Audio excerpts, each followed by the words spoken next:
परीक्षित के जन्म की कहानी। परीक्षित के जन्म की कथा महाभारत के युद्ध के समय की है। जब द्रौपदी को इस बात की जानकारी मिली कि अश्वत्थामा ने उसके 5 बेटों की हत्या कर दी है, तो उसने अनशन करने की ठान ली। द्रौपदी ने प्रण लिया कि वह अपना अनशन तभी तोड़ेगी जब तक कि अश्वत्थामा के सिर पर लगी मणि उसे नहीं मिल जाती। जब अर्जुन को इसकी जानकारी मिली तो वे अश्वत्थामा से युद्ध करने निकल गए। दोनों के बीच भयंकर युद्ध शुरू हो गया। अर्जुन को मौत के घाट उतारने के लिए अश्वत्थामा ने अपना ब्रह्मास्त्र निकाला। यह देख अर्जुन ने भी अपना बचाव करने के लिए ब्रह्मास्त्र का प्रयोग किया।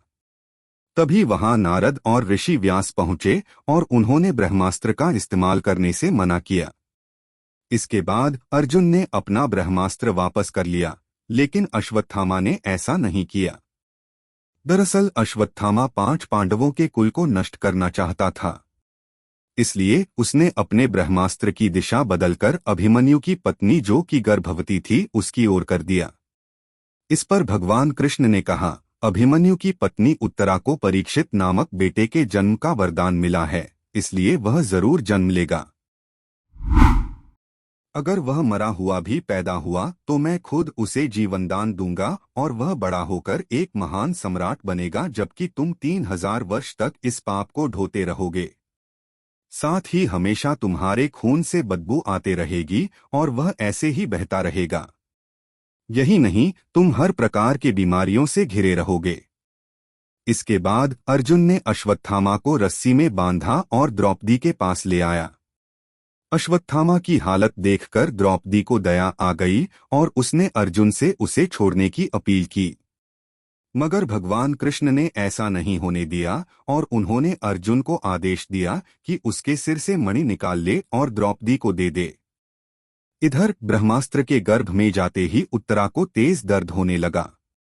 यह देख भगवान कृष्ण ने अपना छोटा रूप धारण किया और उत्तरा के गर्भ में दाखिल हो गए। कृष्ण का छोटा रूप एक अंगूठे के बराबर ही था। वे शंख, चक्र, गदा और पद्म सब कुछ धारण किए हुए थे। उत्तरा के गर्भ में अश्वत्थामा द्वारा छोड़े गए ब्रह्मास्त्र की आग को शांत कर रहे थे। वहीं गर्भ में पल रहा बालक उन्हें देखकर हैरान था कि मेरी मां के गर्भ में यह कौन घुस गया है। कुछ समय बाद उत्तरा ने अपने बच्चे को जन्म दिया, लेकिन वह मृत पैदा हुआ। यह देख वह रोने लगी।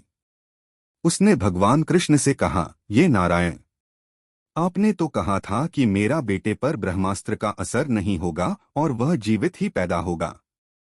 वह सालों तक अमर होकर राज करेगा, लेकिन यह तो मरा पड़ा है।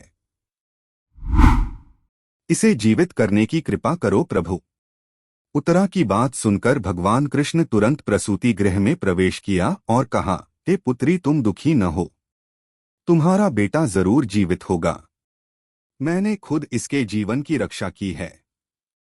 इसके बाद कृष्ण भगवान ने मृत बालक पर अमृतमयी नजरें डाली और कहा, अगर मैंने जीवन में कभी झूठ का साथ नहीं दिया है और हमेशा ब्रह्मचर्य के नियमों का पालन किया है, कभी किसी लड़ाई में अपनी पीठ नहीं दिखाई है, न ही कभी अधर्म का साथ दिया है, को अभी इसी समय अभिमन्यु का यह पुत्र जो मरा पड़ा है वह जीवित हो जाए। इतना कहने के बाद कृष्ण ने जब उस मृत बालक पर अपना हाथ डाला तो वह जीवित हो गया और रोने लगा। इसके बाद भगवान कृष्ण ने ब्रह्मास्त्र को वापस ब्रह्मलोक भेज दिया। यह चमत्कार देख सभी स्त्रियां आश्चर्यचकित हो गई। इसके बाद भगवान कृष्ण ने अभिमन्यु के पुत्र का नाम परीक्षित रखा। इसके पीछे का कारण था कि वह बालक कुरुकुल के नाश होने पर जन्मा था। वहीं जब युधिष्ठिर वापस आए और उन्हें बालक के जन्म के बारे में पता चला तो वे भी खुशी से झूम उठे। इस खुशी में उन्होंने हाथी, घोड़े, अन्न, गाय आदि दान दिए। इसके बाद उन्होंने ज्योतिष को बुलाया और बच्चे के भविष्य की जानकारी ली।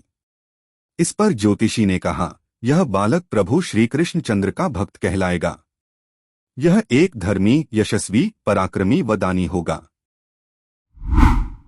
ज्योतिष ने आगे बताया कि जीवन में एक ऋषि का शाप पाकर गंगा के तट पर यह श्री शुकदेव से आत्मज्ञान की प्राप्ति करेगा।